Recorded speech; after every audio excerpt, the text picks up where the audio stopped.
Pentacle 3, Chapter 24, The Devil.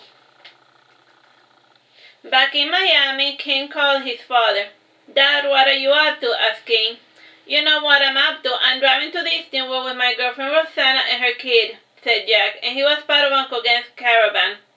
"My name is Jeffrey," said Jeffrey. "I know what you're called," lied Jack. Jeffrey was the one thing that he didn't like about his girlfriend Rosanna. He didn't have the patience for small children. He barely had any patience for his adult son. "Dad, if you're driving, I will call you back later," said Kain. "I look forward to your call," said Jack before hanging up. Rosanna was the person who was driving. He had lied because he wasn't in the mood to be a father to his son. Kain was already an adult, and he didn't need a father to be constantly buzzing about him. The last person Kain called that day was his grandma Esther. The woman didn't answer because she didn't have reception in the middle of the Gulf of Mexico. She was in a cruise ship with her friends. Kain finished his meager lunch extremely melancholic, and he brought out the cat one to see if he could get Thibault to play. Thibault saw the one moving up and down, and he hunched his body as he prepared to jump. And instead of going for the toy, he jumped at the hand. He coiled his body around Kain's hand before licking his fingers, and he could still taste the proscrito. Kain sighed with frustration before drawing the cat into his embrace, and he waited for the cat to get bored of licking his fingers, and from time to time, Thibault would give small bites before giving a hard lick. And these bites didn't draw blood, nor were they unpleasant, and from time to time Thibault made biscuits, and it was a good thing that the target of the biscuit was Kain's shirt. Thibault allowed Kain to pet his hind leg, and at that moment he thought about buying the cat from Jeremy. And this peaceful moment with Thibault was short-lived. The cat sat up and he pricked up his ears. He left Kain's side to roam about the house, and on board Kain went to the yard to play with the dogs, and he clapped the grass with both hands to get them energized, and he ran about the yard with the dogs chasing after him. And when he felt himself overheated, he disrobed before jumping into the pool. He swam laps for an hour, and with his work out of the way, he floated while looking at the passing clouds. So this was what it was like to be alone, and he could do whatever he felt like and say what he felt like without the fear of being judged. When he was small, he would spend the night by himself, and his mother would give him NyQuil to get him to fall asleep, and he would throw it up as soon as the woman left his bedroom. And while his mother went out with his friends, 4-year-old Kain would spend his time by himself. He would jump on the bed, play with his toys, watch whatever channel he wanted. The world was his oyster, and a memory of his childhood suddenly became unrepressed. One night, while his mother was out, a stranger came into his house uninvited, and he ran to the living room thinking that it was his father who had come home, and he started running when he saw that the man wasn't his father or anyone he knew. "My grandpa's going to be home soon. You should leave," warned Kain, and he spoke these words barely above a whisper. The stranger, completely unperturbed, made his way to his mother's bedroom, and he opened her closet. It seemed as if he was searching for something. Kain made his way to the phone, and the sound of a number being dialed drew the stranger's attention. The man pulled the cord from the wall, and thus making it impossible for Kain to call for help. The man picked up Kain to return the child to his bed. "Close your eyes. Go to sleep. Tomorrow when you wake up, you won't remember any of this," ordered the voice. The stranger handed Kain a little bottle cap with NyQuil. Kain drank his medicine, and it didn't take long for him to fall asleep. The following morning he awoke not remembering anything, and Kain fancied that this unrepressed memory was the reason for his irrational fear of being alone. "Who was that man?" asked Kain, "and what was he looking for in my mother's bedroom?" Coco barked happily in response to Kain's question. Kain swam to the edge of the pool before pushing himself out. "Coco, can you keep a secret?" asked Kain. Coco waggled her tail in response. "Do you remember that heart-shaped letter I sent Malik when I was 12? asked Kain. Coco tilted her head in response, and she licked Kain's face. "I guess you don't have any idea what I'm talking about," said Kain, patting Coco's neck with his wet hand. "I will tell you the whole story some other time." Kain left the pool to give the dogs their second walk of the day, and he dried himself with a towel, and he summoned Tibble by jiggling the leash, and Marmalade didn't rise from her spot, though she regarded Kain with her patented tired dog look. He decided to leave her behind, and one walk was more than enough for a gal her age, and Marmalade started whimpering and barking when she saw that she was being left behind. And Kain returned to the living room with her leash, and Marmalade allowed Kain to put on her leash, but she didn't rise from her spot. After measuring his options, he placed the tired dog over his shoulders, and even if she was too tired to walk, there was no reason to leave her behind. He walked a block while carrying the 32-pound Springer Spaniel, and he placed her on the floor when his hands started to hurt. "I should have brought a stroller," said Kain, sighing. "Whimper," said Marmalade.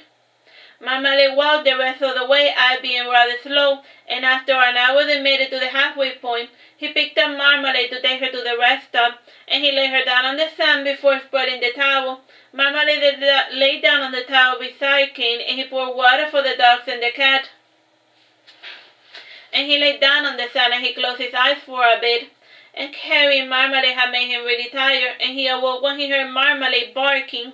He trembled when he saw how dark it had gotten.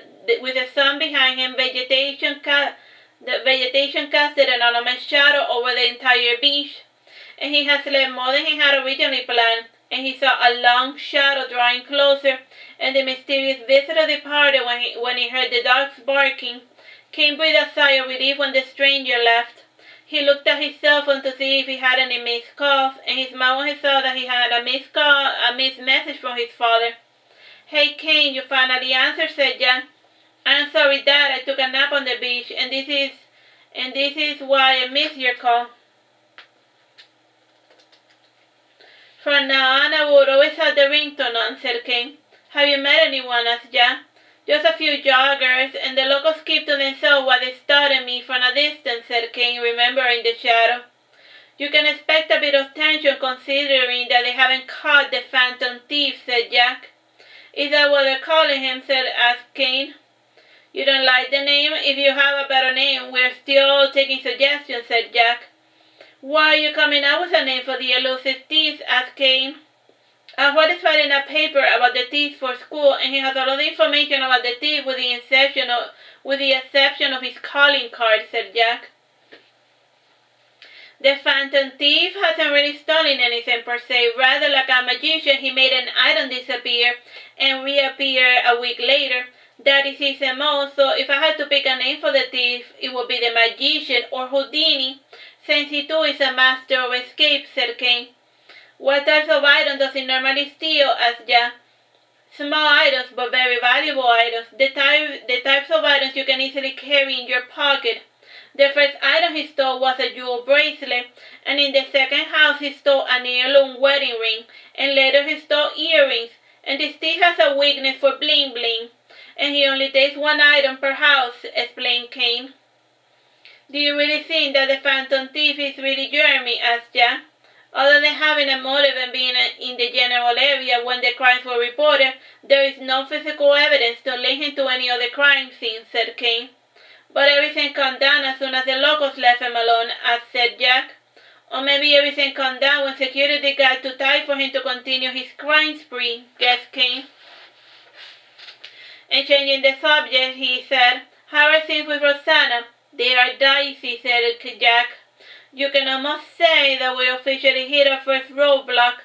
"What did she do?" asked Kain. "Nothing. She was just wondering when you are going to move out of my house," said Jack.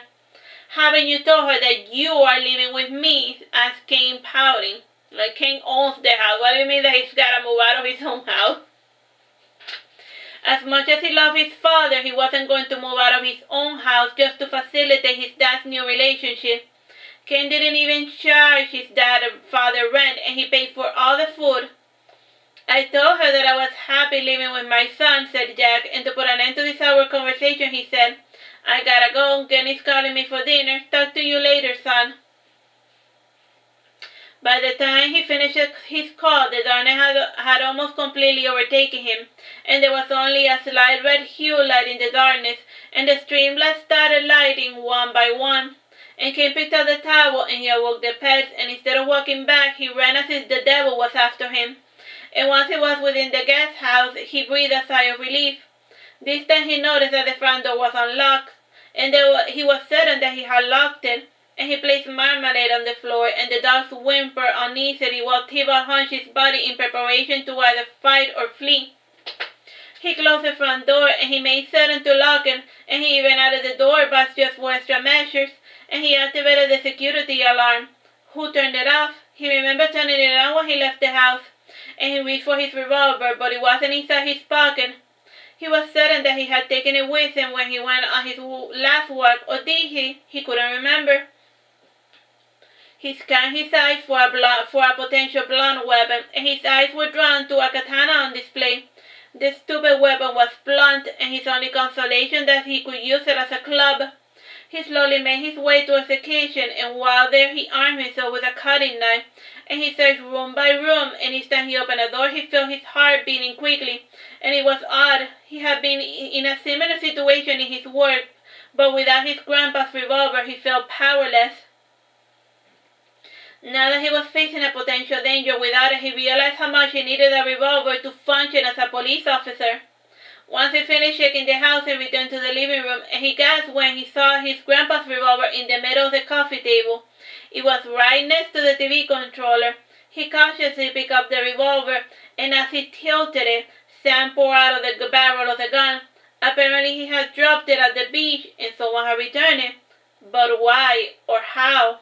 He looked at the big mansion, and he pondered if there was somebody there house sitting, and to get an answer to his question, he called Michael. "Hello, Cain, how are you?" asked Michael. "I am fine," said Cain. "Goodbye," said Michael, hanging up. Cain called again, and this time he said, "I need to ask you something." "Get to the point, I'm busy," said Michael. And he was indeed busy mating with someone. Cain could hear the muffled moans of Michael's mate. "Did you leave a house sitter in the mansion?" asked Cain. "Yes, at first I wasn't going to, but my neighbor called a few hours ago, and he said that his home had gotten robbed by our infamous thief," said Michael. "Didn't you see the commotion?" "I must have slept through that," said Cain, remembering his long nap at the beach. "So that elusive thief is still on the prowl." "Seems like it. If you're afraid, just take the dogs back to your house, or go down to Isla Modorada to hide out with Natasha and Oberon." "The thief only attacks one house per night, so I'm probably safe," guessed Cain. And he added with a slight trembling in his voice, "And I'm a cop. The thief should be afraid of me, not the other way around." "That's the spirit. I'm going to text you the password to the security cameras. And there's a panic room behind the bookshelf, and you need to pull the book War and Peace to access it. So if anything happens, go there, and you can see all the surveillance footage from there," said Michael before testing Cain with all of the information he was going to need to survive the night. Cain went into the panic room with the pets, and he looked through all of the recent security footage, and everything was normal in other bedrooms, and he saw himself leaving the house for a second walk, and in the video he saw himself taking the revolver, and he turned his head to look at the footage in the living room, and he zoomed into the coffee table, and clearly there was no gun beside the remote controller, and he advanced the footage to find the precise moment that the intruder had returned the gun, and the moment that it happened, two cameras began to display only static. When the static left, his gun was neatly sitting right next to the remote controller, and here was the proof. The elusive thief was lurking about Michael's house, and his first instinct was to call Uncle Gen to ask him what to do, and in the end he decided not to ruin his uncle's vacation. It was not as if the thief was known to be violent, and he only targeted rich individuals. The thief had even returned the gun Cain had dropped in the beach. Cain began to fancy that the shadow he had seen while at the beach was the thief. He reported the incident to Michael's house sitter, and the house sitter called 911, and a patrol car arrived 5 minutes later to survey the premises. The officer that arrived to the premises was a familiar face. "Lola," said Cain, smiling happily. "What's the matter, Cain? A little cat burglar giving you a hard time?" asked Lola sternly. They have you working on Christmas?" asked Cain. Christmas isn't for another 3 days, said Lola, and show me the footage. Kain showed Lola the footage of the cameras going into static when the thief was lurking about, and she added, I saw a similar static interference in the recordings from the mansion, and the thief must have a device that corrupts the data when he's lurking nearby.